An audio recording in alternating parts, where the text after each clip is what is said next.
C'est votre rendez-vous du journal de la télévision Renaissance et bienvenue, madame, messieurs, dans cette édition de ce mercredi 8 mai 2019. Les titres pour démarrer.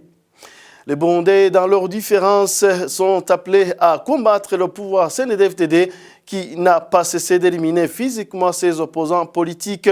Cet appel est du secrétaire général du CNRD de Giriteka qui réclame le retour du dialogue interburundais, mais cette fois-ci sous la médiation de l'Union africaine ou des Nations unies. Et le président de la CVR, Pierre-Claver Ndayicariye, a récemment taxé les défenseurs des droits de l'homme d'être des vendeurs de mensonges. Un grand regret de la part du Forum pour le renforcement de la société civile qui déplore ce langage de quelqu'un qui a la lourde tâche de réconcilier le peuple burundais. La communauté musulmane au Burundi est appelée à respecter la nouvelle loi interdisant à tout homme un mariage avec plus d'une femme. Vous allez suivre au cours de cette édition les explications du président de la communauté plutôt musulmane au Burundi. Voilà pour le sommaire.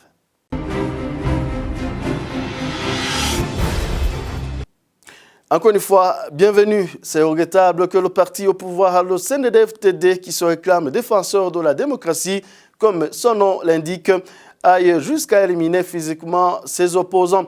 C'est l'analyse d'Anicette Nyonguru, secrétaire exécutif du CNRD de Giriteka. Ce parti est sur le même chemin que les dictatures qu'il a combattues et devrait savoir qu'il peut être combattu de la même façon. C'est une situation alarmante, c'est une situation déplorable. Déplorable parce que le parti au pouvoir au Burundi s'appelle CNDD-FDD. Il y a deux démocraties dedans, dans leur nom. Et ils devraient respecter un minimum des principes démocratiques, c'est-à-dire accès au pouvoir par compétition équitable, respecter la loi, respecter les principes de base d'un état de droit. Maintenant, le Burundi est devenu une jungle où le plus fort bouffe le plus faible. C'est un problème très sérieux de gouvernance. Comme le parti au pouvoir ne veut pas de compétition, veut absolument diriger le pouvoir d'une main de fer, diriger le pouvoir dans une situation de terreur. Il doit éliminer physiquement les opposants. Si moi je pouvais interpeller d'une manière ou d'une autre le pouvoir de Bujumbura, je pouvais leur dire, ils savent pourquoi ils ont été au maquis à un certain moment, parce que c'était pour lutter contre des pouvoirs qu'on appelait les pouvoirs dictatoriaux, des pouvoirs qui voulaient se maintenir d'une façon illégale et d'une manière, je dirais, dictatoriale. Ils sont maintenant sur le même chemin que le pouvoir qu'ils ont combattu. Et ils doivent savoir qu'ils peuvent être combattus de la même manière et que la fin d'un dictateur reste toujours tragique.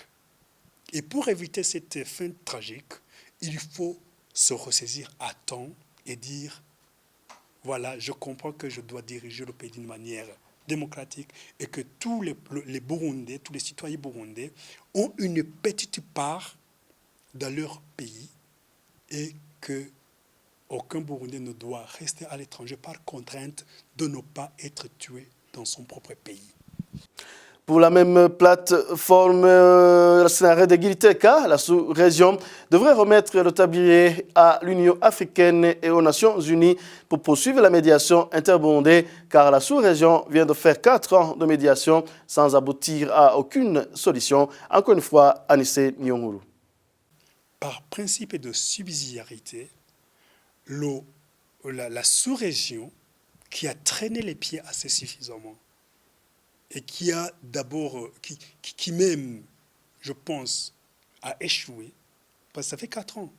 Ça fait 4 ans que la sous-région avait ce pouvoir de faire agir en même temps l'opposition et le pouvoir, mais qui, jusqu'à présent, pas de résultat. Le seul résultat que nous avons, c'est ce document qui a été présenté par le facilitateur Benjamin Mkapa au sommet des chefs d'État de la sous-région, mais qui n'a pas connu de suivi. Et maintenant, on n'est pas sûr que cette sous-région-là, qui, face à la question burundaise, s'endort, puisse se réveiller avant que ça ne soit trop tard. Nous aimerions que la sous-région transmette ses pouvoirs pour la résolution de la crise burundaise, qu'elle transmette ses pouvoirs à l'Union africaine et aux Nations unies pour voir au moins si on pouvait faire maintenant la pression de son côté-là, qui peut-être serait plus sensible que la sous-région. Le journal poursuit. Le président de la CVR du Burundi, Pierre-Claver Ndayicariye, a taxé les défenseurs des droits de l'homme d'être des vendeurs de mensonges dont le métier est sale et fait honte à l'humanité. Il a publié ses injures sur son compte Twitter la semaine passée. Il réagissait à un tweet d'un défenseur des droits de l'homme belge, Damien Roulette, qui disait qu'au Burundi, la répression se poursuit dans l'ombre et en toute impunité. Pour Vital Shimirimana, délégué général du FOSC, ces propos ne devraient pas provenir du président de la CVR qui a la lourde tâche de réconcilier le peuple burundais. Ce genre de propos ne devrait pas provenir d'une autorité qui est chargée de présider à une activité hautement importante qui consiste à la recherche de la vérité et la réconciliation du peuple burundais. Mais connaissant le profil largement suivi, largement choisi par Pierre Nkurunziza, on n'est pas surpris d'entendre de tels propos provenir de Pierre-Claver Ndayicariye, qui a démontré son zèle, notamment dans la conduite d'un processus électoral exclusif en 2015 et qui est aujourd'hui nommé président de la CVR. D'ailleurs, cette nomination à la tête de la CVR a carrément ôté cette institution de toute crédibilité.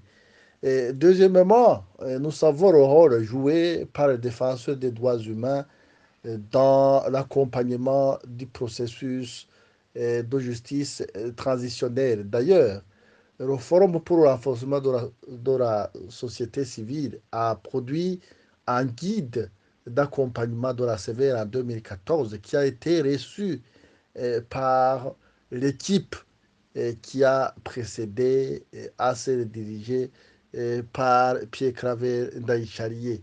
Donc on n'est pas surpris de voir que cette autorité aujourd'hui s'aligne du côté de ceux-là qui chassent les défenseurs des droits humains, ceux-là qui traitent des défenseurs des droits humains de tous les maux.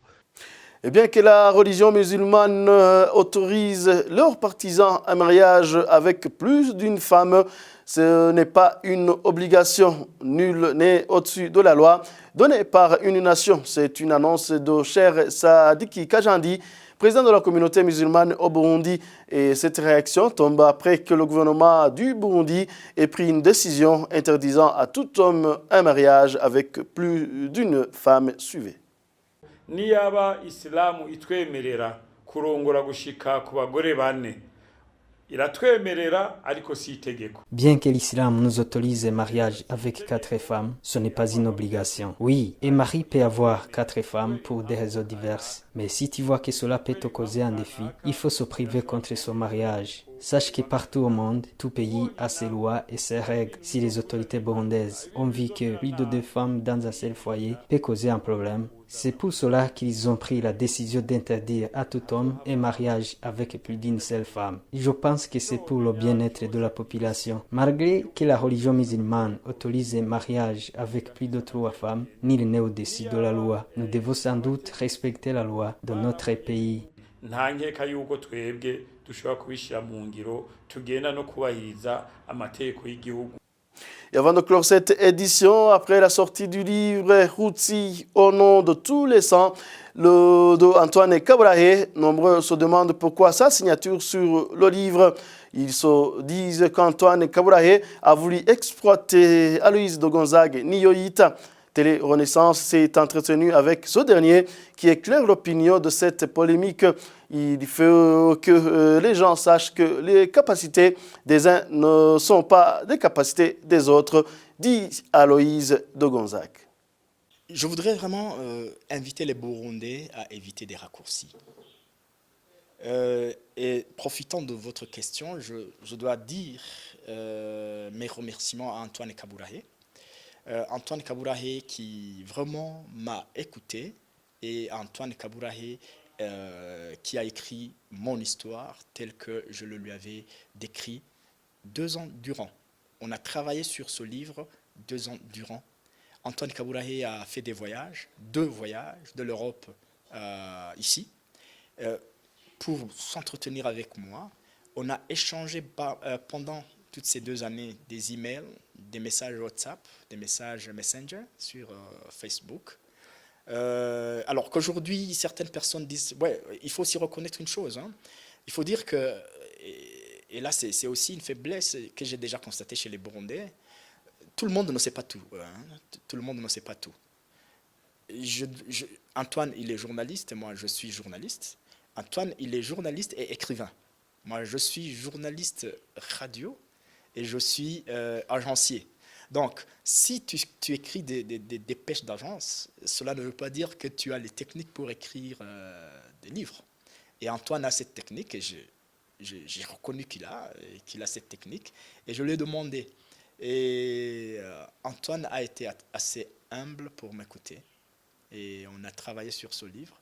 Et alors, il y a même des gens qui vont très loin, qui disent qu'Antoine m'a utilisé ou qu'il serait en train de m'exploiter pour ses intérêts. Je leur réponds, il faut me respecter parce que je suis assez âgé et je suis assez mûr aussi pour ne pas être exploité et utilisé par quelqu'un pour ses intérêts. Par contre, moi j'ai utilisé Antoine en lui demandant de m'écouter et de transcrire mon histoire correctement et ce qu'il a fait, et je lui dois une reconnaissance. Et voilà, c'est ce qui prend fait cette édition. Merci à votre tenu compagnie. Merci également à toute l'équipe de la réalisation. À la prochaine.